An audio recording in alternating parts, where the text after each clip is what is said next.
Alhamdulillah.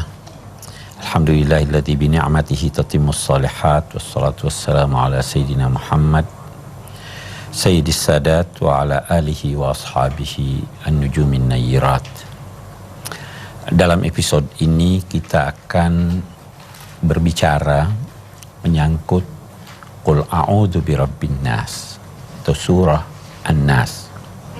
Surah An-Nas sebenarnya rangkaian dari surah sebelumnya Qul a'udzu birabbil falaq. Itu sebabnya ulama berkata Qul a'udzu birabbil falaq itu wahyu yang ke-20, sedangkan ini surah yang ke-21, wahyu yang ke-21 yang diterima oleh Nabi. Dia juga mengajarkan perlindungan. Tetapi di sini dimohonkan perlindungan dari hal tertentu. Mari kita lihat ayat kita. A'udzubillahi minasyaitonirrajim. Bismillahirrahmanirrahim. Qul a'udzu birabbin nas, malikin nas, ilahin nas. Qul serupa dengan qul pada qul a'udzu birabbil falaq. Sadarkanlah diri Anda waktu membacanya bahwa yang memerintahkan saya membaca untuk meminta perlindungan ini adalah Allah. Seakan-akan dia berjanji bahwa mintalah saya beri. A'udzu, minta perlindungan. Itu juga kita sudah jelaskan pada qul a'udzu birabbil falaq, menuju ke sesuatu untuk menghindar dari sesuatu yang lain. Di sini qul a'udzu birabbin nas. Rabb, pemelihara manusia, pembimbing manusia.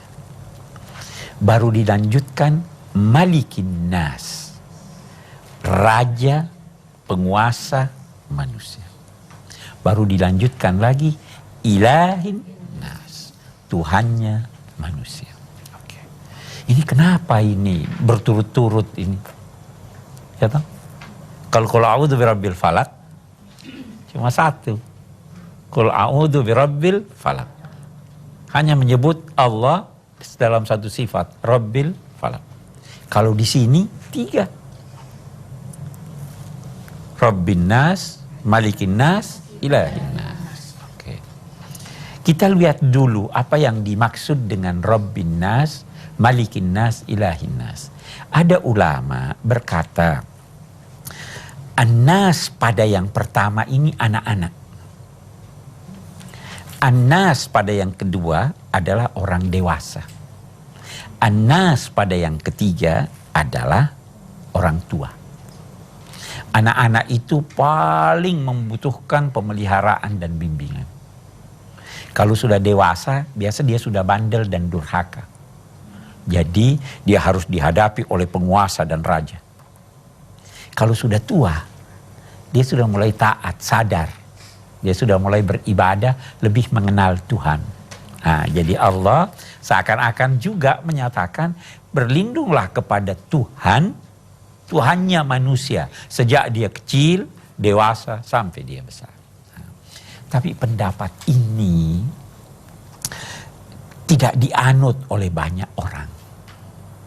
Karena dalam Al-Quran, kalau ada kata yang terulang dan kata itu menggunakan alif lam, an-nas, maka itu berarti yang pertama sama dengan yang kedua, sama dengan yang ketiga.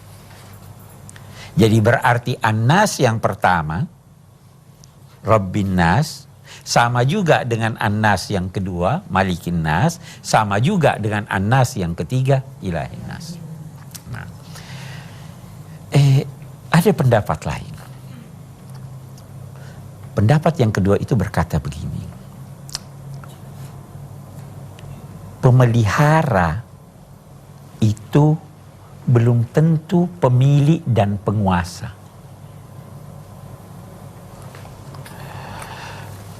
Di rumah ada pembantu ditugaskan memelihara katakanlah sesuatu. Apa dia pemiliknya? Bukan. Kalau begitu Tidak semua pemelihara adalah pemilik. Saya pemilik pulpen ini. Apakah semua pemilik itu Tuhan? Tidak semua pemilik Tuhan. Allah Subhanahu wa ta'ala ingin menjelaskan diri. Kamu itu meminta perlindungan. Pada siapa? Pada Tuhan yang Dia yang memelihara, Dia yang memiliki, sekaligus Dia adalah Tuhan. Ya kan? Jadi kalau ada orang yang tidak memelihara, yang mengganggu kamu, Tuhan bisa turun tangan. Ada yang pemilik yang mengganggu kamu, Tuhan bisa. Qul a'udzu birabbin nas, malikin nas, ilahin nas. Masih ada pendapat ketiga, saya akan jelaskan nanti kemudian. Rabbin nas, kita sudah jelaskan beberapa kali tentang makna Rabb. Malikin nas. Di suratul Fatihah kita bisa baca Maliki Yaumiddin, kita bisa baca juga Maliki Yaumiddin. Gitu. Malik itu pemilik. Saya pemilik pulpen ini. Malik itu raja. Biasanya raja itu membawahi manusia. Ya kan? Tidak semua pemilik itu raja. Tapi semua raja pemilik. Oke, bagus. Karena raja adalah penguasa dan pemilik manusia, dan surah ini berbicara tentang manusia, maka surah ini tidak boleh dibaca Malikin Nas.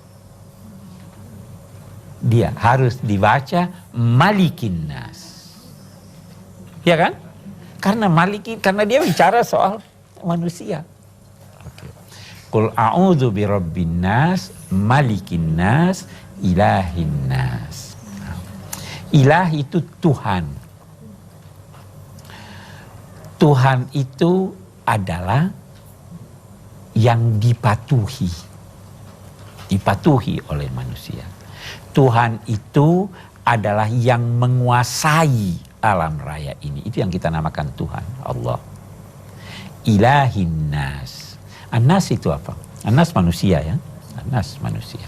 Di sini kita bertemu dengan memohon kepada Allah menyebut 3 sifatnya.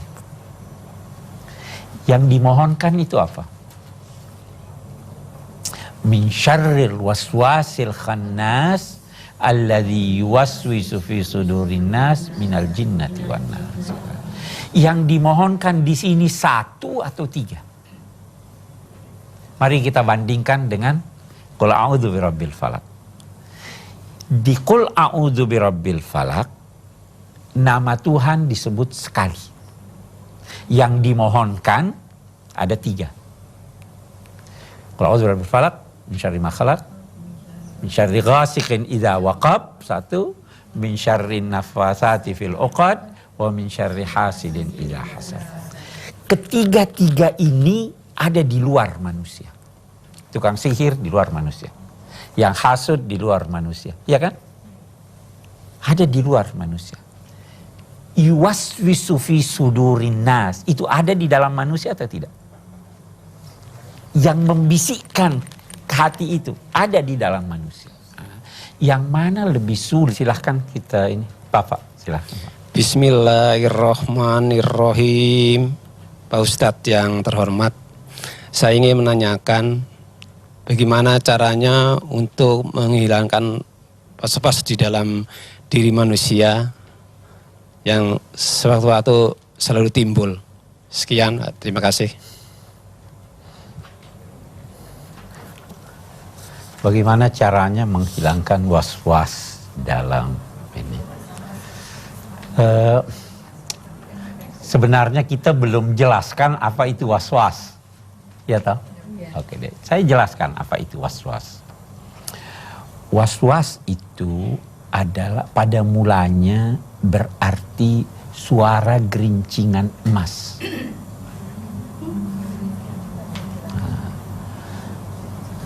Kalau bapak atau ibu mendengar suara halus gerincingan emas, oh ini emas, terayu enggak? Tertarik enggak?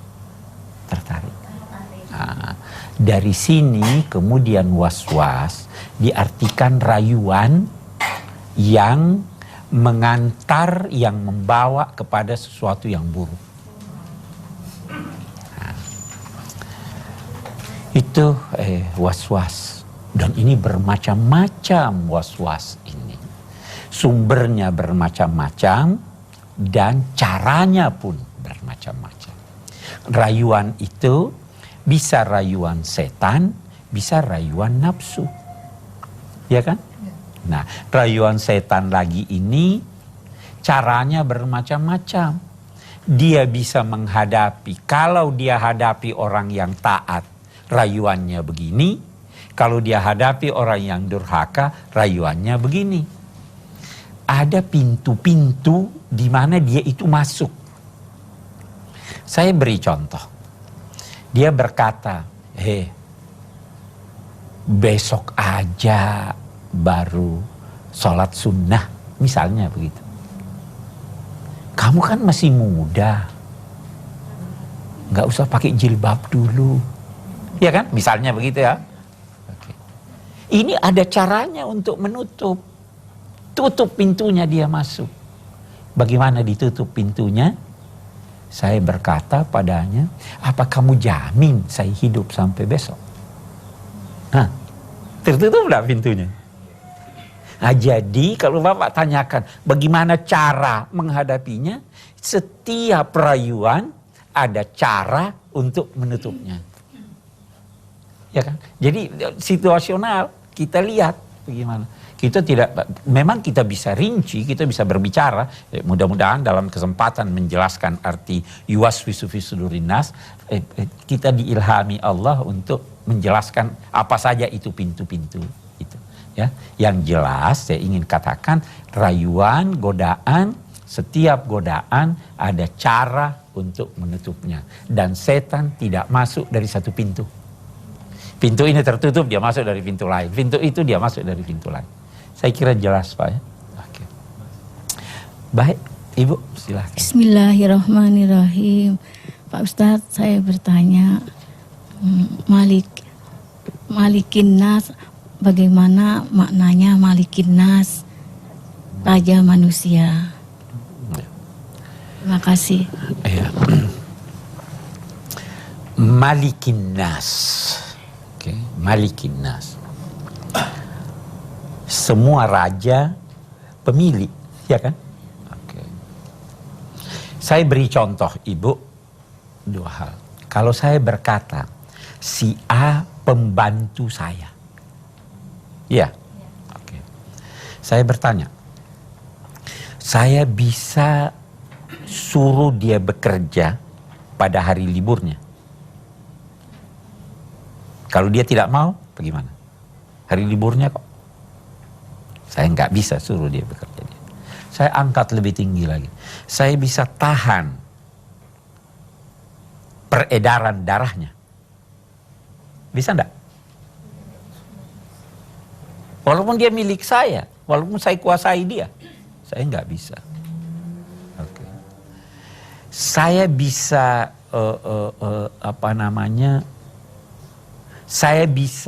dia bisa bertanya pada saya, atau saya beri contoh yang lain. Ini pulpen milik saya, ya kan? Kalau saya injak-injak, saya patahkan. Kira-kira Ibu berkata apa, Bapak berkata apa? Saya rusak. Masih bagus kalau Bapak berkata sayang.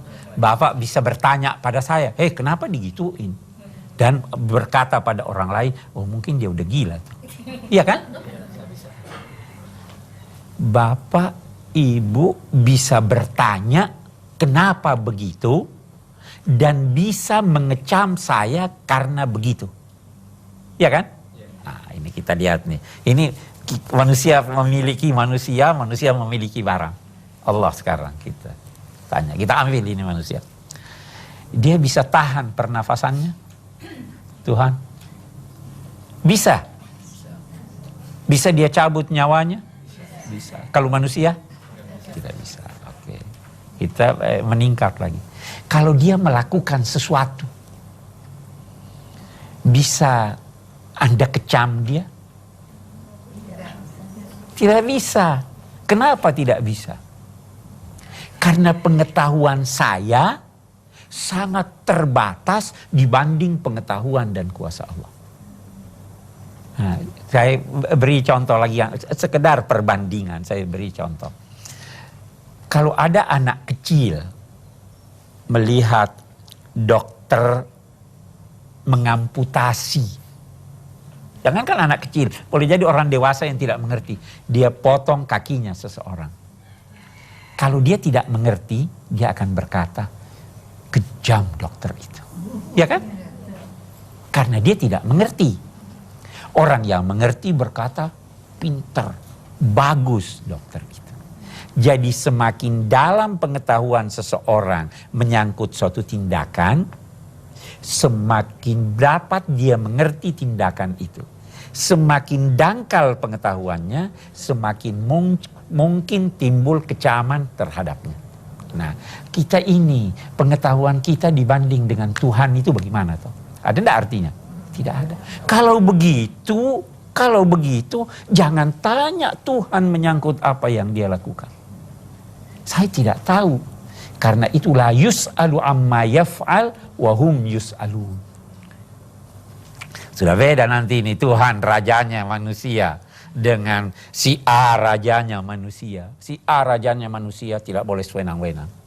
Begitu kamu sewenang-wenang, saya katakan kamu salah. Saya bisa tuntut dia. Kalau kita sekarang DPR bisa nuntut, ya kan? Kalau Tuhan pemilik, dia menguasai segala sesuatu. Dia bisa cabut nyawanya, dia bisa hentikan peredaran darahnya. Dan jangan menuntut tanggung jawab dari Tuhan terhadap apa yang dilakukan. Itu artinya malikin nas. Ya kan? Jadi beda dengan malikin nas. Kita berkata di Inggris, di Belanda, di Yordania, itu semuanya malik raja. Rajanya manusia di tempat itu. Tapi ini Tuhan rajanya manusia dalam pengertian ini. Saya kira jelas Bu ya bedanya malikin nas dengan. Baik, kita lanjutkan bahasan kita. Oke. Apa lanjutannya? Alladzi yuwaswisu fi sudurin nas. Yuwaswisu, saya tadi sudah jelaskan, yuwaswisu merayu, yuwaswis menggoda. Ada hal yang menarik. Yuwaswis itu kalau dalam bahasa Arab adalah kata kerja yang menunjukkan sekarang dan akan datang. Yuwaswisu artinya yang sekarang dan akan datang terus menerus merayu, menggoda. Fi sudurin nas, di hati manusia. Terus fi sudurin nas. Qul a'udzu birabbin nas, apa? Malikin nas, ilahin nas, min syarril waswas. Kita belum jelaskan min syarril waswas. Ini tadi kita terpengaruh dengan pertanyaan itu. Kita lihat dulu. Min syarril waswasil khannas. Al-waswas kita lihat. Al-waswas tadi kita katakan pelaku yang merayu. Nah, ada ulama berkata waswas itu di sini menjelaskan sifat tetapi pelakunya tidak disebut. Kalau saya berkata, datanglah kepada dermawan itu. Dermawan itu kan sifatnya. Siapa orangnya nih? Ada dijelaskan atau tidak? Tidak dijelaskan. Nah, waswas si perayu dan penggoda. Siapa perayu dan penggoda itu? Ada tidak dijelaskan? tidak dijelaskan. Nah, ada ulama menyisipkan kata setan. Nah, jadi dari kejahatan setan, perayu dan penggoda, al-waswas. Oke. Ada lagi yang berkata, saya tidak perlu menyisipkan kata setan. Saya beri contoh, Ibu. Kalau saya berkata si A pelaku kejahatan, beda enggak kalau saya berkata si A adalah kejahatan? Beda. Kalau pelaku kejahatan boleh jadi terbatas kejahatan yang dilakukannya. Kalau saya berkata si A kejahatan, apapun yang dia lakukan adalah kejahatan. Nah, Allah di sini hendak berkata, saya tidak sebut nama pelakunya. Yang saya maksud adalah setan. Tetapi ketahuilah bahwa setan itu adalah wujud kejahatan. Ya kan? Kalau pelaku kejahatan boleh jadi sewaktu-waktu dia baik. Ya. Tapi kalau dia wujud kejahatan, sudah tidak ada yang baik kalau dari setan. Nah, jadi min syarril waswas al-khannas. Khannas itu apa? Ada dua pengertiannya. Bisa berarti datang, kemudian mundur, menghilang. Bisa juga berarti pergi. Nah, kita lihat. Setan, dia itu kalau kalau dia datang, terus Anda ingat Tuhan, bagaimana dia? Dia lari, menjauh, sembunyi. Kalau Anda diam, dia datang lagi. Kalau saya beri ilustrasi kayak nyamuk, ya, atau lalat, diusir, dia pergi. Diam, itu setan. Itu namanya al-khannas. Jadi, kalau Anda ingat Tuhan, dia pergi. Tidak ingat, dia datang lagi. Anda ingat Tuhan, dia sembunyi. Itu sifat setan, al-khannas. Min syarril waswas al-khannas. Baru tadi, alladzi yuwaswisu fi sudurin nas. Yang merayu, menggoda di hati manusia. An-nas di sini bisa berarti manusia. Ada lagi yang mengatakan an-nas di situ sebenarnya maksudnya adalah an-nasi. An-nasi itu artinya yang lupa. Yuwaswisu fi sudurin nasi. Seperti firman Allah, yauma yad'u da', itu tulisannya da', tapi sebenarnya ada ya-nya itu. Da'i. Ya. Wa ani'buduni, pakai ya itu kan. Wa ma khalaqtul jinna wal insa illa liya'budun. Nun, tapi sebenarnya illa liya'buduni. Jadi dia merayu dan menggoda manusia yang lupa pada Tuhan. Kalau dia ingat, tidak mungkin dia. Minal jinnati wan-nas. Yang perayu dan menggoda itu terdiri dari al-jinnah dan an-nas. Jin dan manusia. Jadi yang merayu manusia ada dua. Bisa jadi jin. Jin itu terambil dari kata janana, berarti tersembunyi. Itu sebabnya dalam bahasa Arab, begitu juga dalam bahasa Indonesia, anak yang dalam perut namanya apa? Janin. Tersembunyi di dalam perut. Ya tahu? Sorga dinamai jannah. Kenapa jannah? Terambil dari kata janana. Karena nikmatnya masih tersembunyi. Orang yang gila dinamai majnun. Tersembunyi dia punya akal, tidak ada lagi akalnya. Jin itu makhluk yang tersembunyi, kita tidak lihat. Minal jinnati wan nas. Oke. Dalam diri manusia ada dua sumber godaan. Sumbernya yang pertama adalah jin dan manusia orang lain, ada lagi dari dalam manusia, yaitu hawa nafsunya.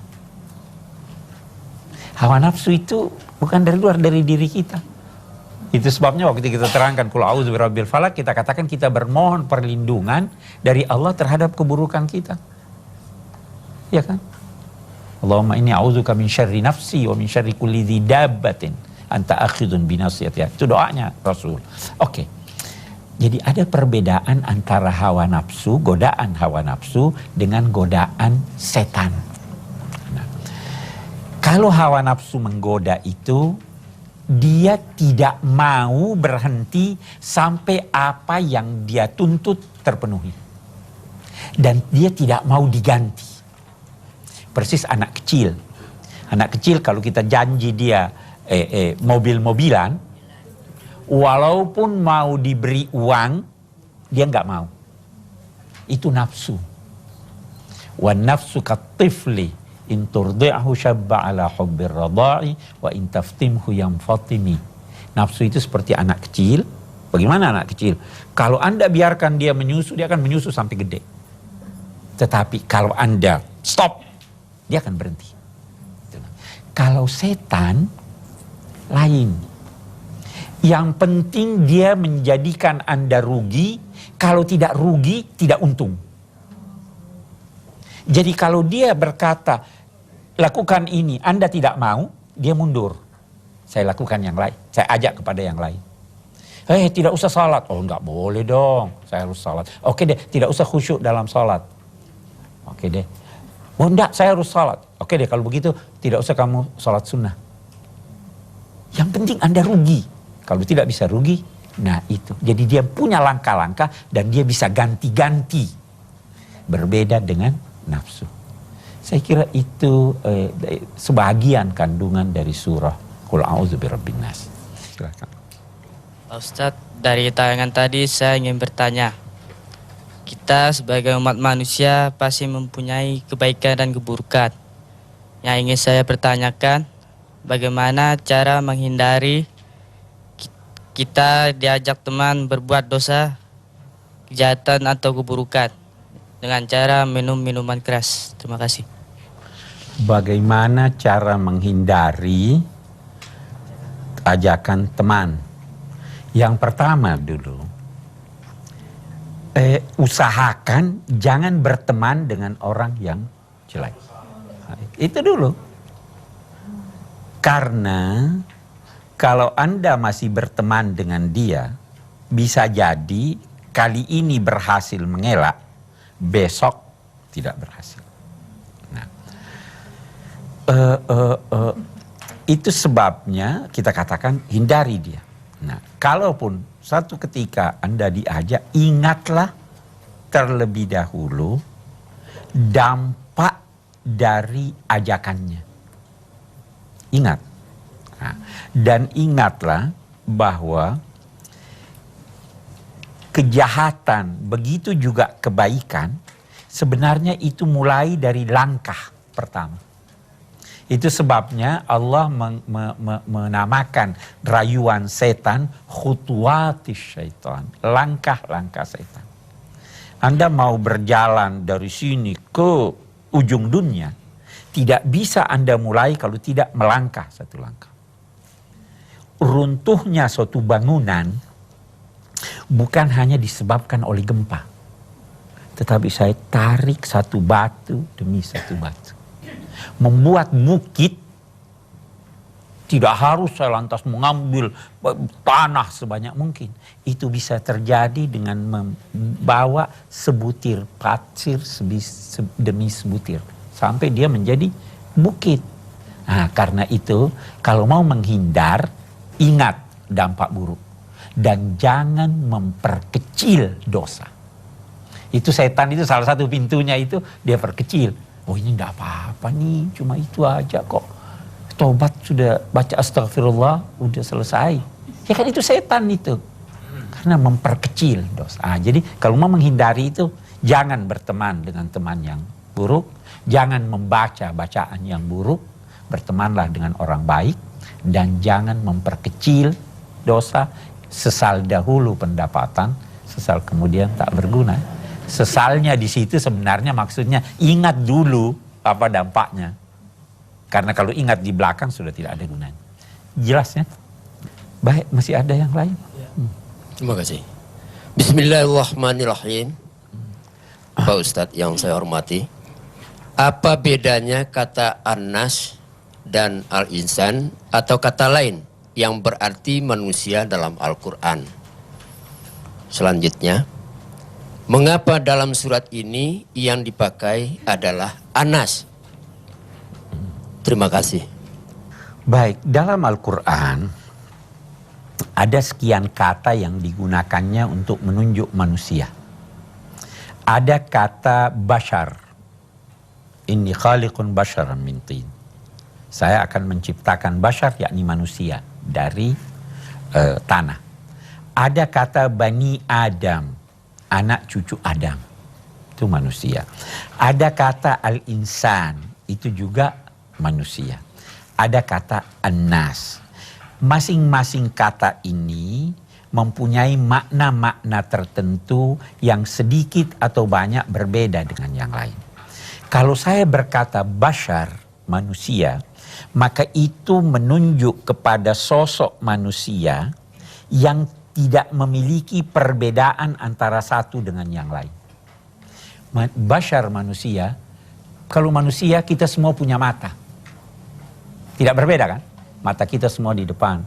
Kita semua punya hidung, kita semua punya telinga. Tetapi kalau dia berkata insan, maka ketika itu dia menunjuk kepada manusia dalam sifat-sifatnya yang bisa berbeda antara si A dan si B. Nah, ketika Rasulullah itu manusia atau bukan? Manusia. Nah, tetapi Rasulullah itu berbeda tidak sifatnya dengan yang lain? Berbeda. Karena itu Allah memerintahkan menyatakan qul innama ana basyarun mislukum. Saya ini manusia seperti kamu. Maksudnya apa seperti kamu? Ya, kamu punya mata, saya punya mata. Mata saya melihat ke depan, tidak melihat ke belakang. Nah, kalau al-insan juga bisa menunjuk satu orang. Kalau an-nas menunjuk banyak orang. Jadi di sini haruslah malikin nas, bukan malikul insan. Manusia yang banyak itu. Saya kira Pak ya bedanya antara ini. Baik, kita akan ambil kesimpulan dari surah kita ini. Yang pertama, kalau hendak meminta perlindungan, mintalah perlindungan kepada Allah Subhanahu wa taala. Jangan minta kepada selainnya. Kalaupun minta kepada selainnya, kepada manusia, terlebih dahulu mintalah kepada Allah. Itu yang pertama. Yang kedua, surah ini menggambarkan bahwa musuh dan rayuan yang bersumber dari dalam itu, kejahatan yang bersumber dari dalam, itu jauh lebih besar dan lebih berbahaya daripada kejahatan yang bersumber dari luar. Kalau begitu, hati-hati terhadap nafsu Anda, hati-hati kepada setan jin yang tidak lihat Anda, yang tidak Anda lihat, tapi dia melihat Anda. Yang ketiga, yang kita ingin ambil kesimpulan dari surah kita ini adalah bahwa ada godaan setan dan setan itu bisa berbentuk jin, bisa juga berbentuk manusia. Karena itu pilih-pilihlah manusia yang menjadi teman Anda. Jangan sampai dia termasuk dari setan manusia yang kita dimohonkan untuk bermohon perlindungan dari mereka itu. Ya, saya kira itu kesimpulan yang dapat kita ambil dari surah kita ini. Wassalamualaikum warahmatullahi wabarakatuh.